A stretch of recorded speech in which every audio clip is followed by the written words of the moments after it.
what is zero? It's just a symbol for nothingness. It's nothing at all, a complete absence of everything. It's a round circle. Something which you can't really conceive of in physical space. Is infinity a number? I think it's more of a concept. I don't really think the human mind can sort of put images to it. You can't really imagine infinity, it's too big. Concept of something never ending, something you can never reach. Infinity is definitely quite a lot, you know. It's a huge amount. Mathematicians and historians were brought together alongside the Science Museum's own objects to look at zero, infinity, and everything in between at a Science Museum Dana Centre event looking at mathematics.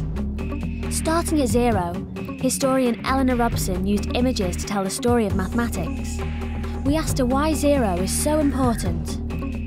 Zero hasn't actually always been very important. For most of history, most of the time, most people counted on their fingers.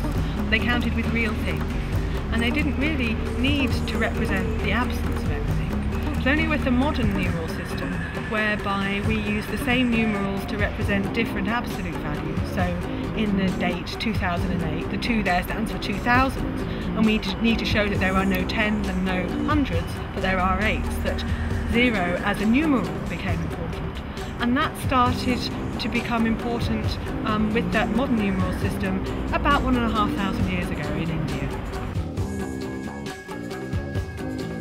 Mathematician Marcus de Sautoy ran a special workshop getting people to look at the concept of infinity in a more physical way. I think infinity in the past has represented something that is not understandable, something you can't conceive, but that's what it sort of meant, something that was beyond our numbers. There's an amazing moment in the 19th century when Cantor suddenly showed how you can understand infinity.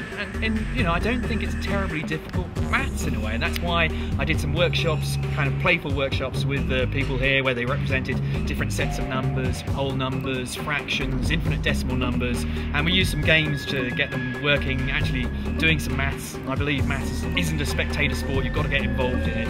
And so we explored some of the ideas of Cantor, how to show that the fractions are the same as the whole numbers, infinite decimals are a bigger sort of numbers. Objects tell stories too.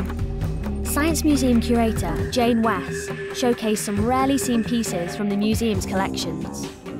Well, I've picked some abacuses tonight. This is a Chinese abacus from the mid-19th century, because actually abacuses had a large role in hindering the introduction of zero throughout Europe. You could say hindering was a bad thing, but on the other hand, you could say they were so effective that people didn't need to introduce zero and the Hindu-Arabic number system. The night came to an end with a performance from generative artist Paul Prudence. We asked him what role mathematics plays in his art. Because I've always been inspired by such things as the cabinet upstairs in the Science Museum, which contains surface models, which for me, although they were representations and visualisations of maths, to me they look like pieces of art or sculptures, and I've always found that very inspiring. To find out more about our other events, visit the Science Museum's Dana Centre website at www.danacentre.org.uk.